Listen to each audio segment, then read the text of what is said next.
Hi, it's Bob the Showgram. Thanks for listening today. We appreciate it. Is it Kilner? Is that it? Kindler. Yeah, you know Andy Kindler, he was one of the judges on NBC's Last Comic Standing recently. Yeah. God, he's been on Letterman 20-some times. And he also had a reoccurring role on Everybody Loves Raymond. And so he's going to be in town tonight at 8 o'clock, 10:15. Tomorrow, or Sunday night at 8 o'clock. And the cool thing is, at Goodnight's Comedy Club Sunday, when you buy dinner at the Old Bar, you get the comedy show for free. It's first come, first served deal. Space is limited. So make sure you check out Andy Kindler this weekend at Goodnight's Comedy Club. Kindler, like kindling. Yeah. Yes. Okay. Remind me of that. Okay. We will.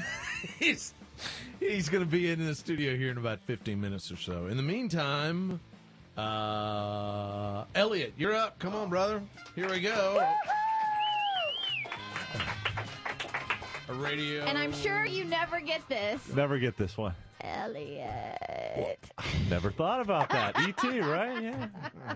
I barely lived down Pete's Dragon before E.T. came out. Yeah.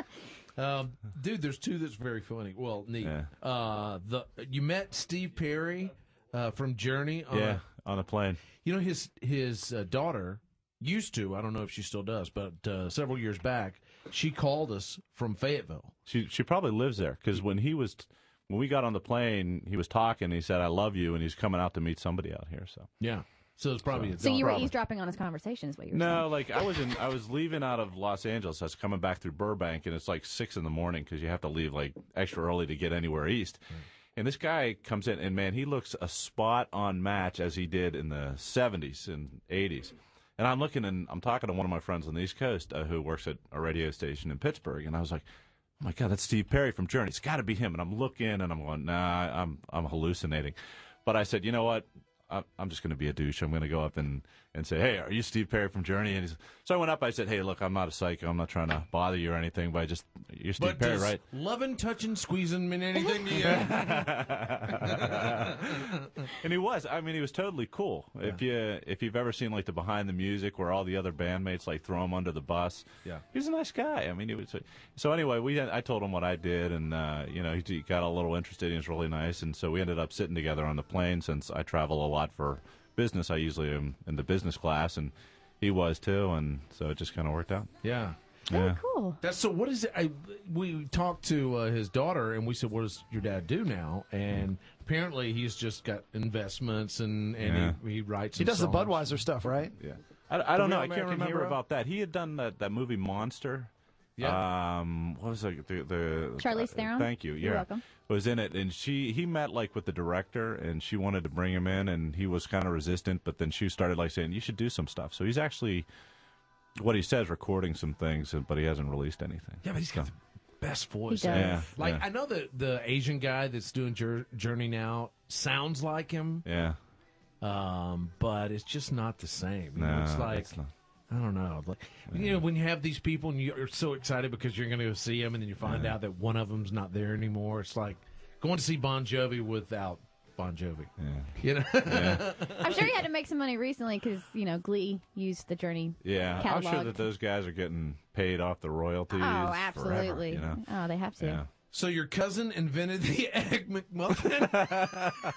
Yeah, Herb Peterson invented the egg.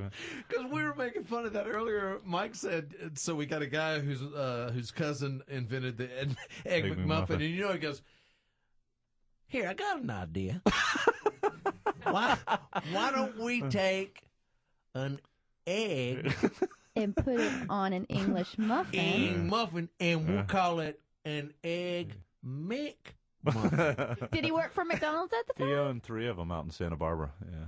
Really? He was pretty. I didn't get any of the money when he died, but he was pretty rich. Yeah? Yeah. So how did he stumble across He had been The an Egg owner like McMuffin. way back when. I mean, he's an old guy. when they had and- only sold like 10,000 Yeah, hamburgers? exactly. I mean, it was back in the day where if you wanted to go to McDonald's, you had to drive for like 20 miles to find one. And Saw one the other day, this thing the other day. There's like 10 on Falls and News. you can walk to the closest I one. just saw the other day, everybody in the United States lives, the furthest away that a McDonald's is 115 miles away from a McDonald's. That's crazy. Every person in America is within 2 hours drive. Yeah. Wow. $1 million. Like the guy who came up with the Big Mac. You know, they're sitting around waiting. Hey, man, what if we take 2 burgers, add another piece of bread in the middle, and we put some, I don't know, what's over there? What is that? That's Thousand Island dressing. Yeah, we'll squirt some of that on it. Call it secret sauce. Put it together. I bet we'll make $1 million. And we'll just go sit at the beach. Okay. And hey, let's call it the Big Mac. Okay. It's got to be how a lot of that stuff happens. Like the one that was that didn't work where they put the cool side on the cool side. That was my favorite. I love the McDLT. Just didn't work. Yeah. Didn't work. It. Huh? I said either they're sitting around and smoking pot. Hey man, what if we put the hot side on the hot side? Hey, I got an idea. And we put the cold side on the cold side. I like how everybody has the same voice who came up with that.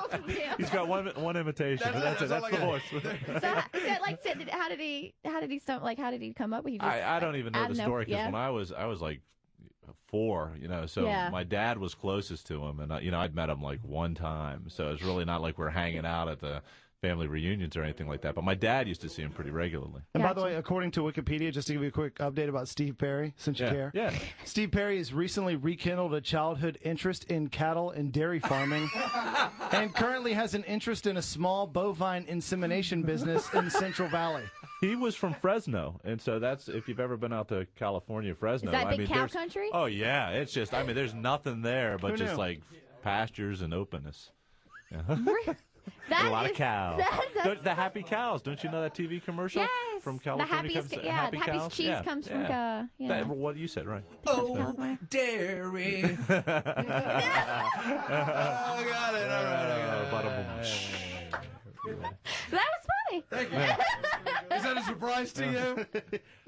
5 days a week we work, seconds from each other here? Right there? I get to see. Oh, that was funny. It's good to meet you or see you again. Yeah. And we're glad you're here. Yeah. That's Elliot, everybody. Hey. Back in a second.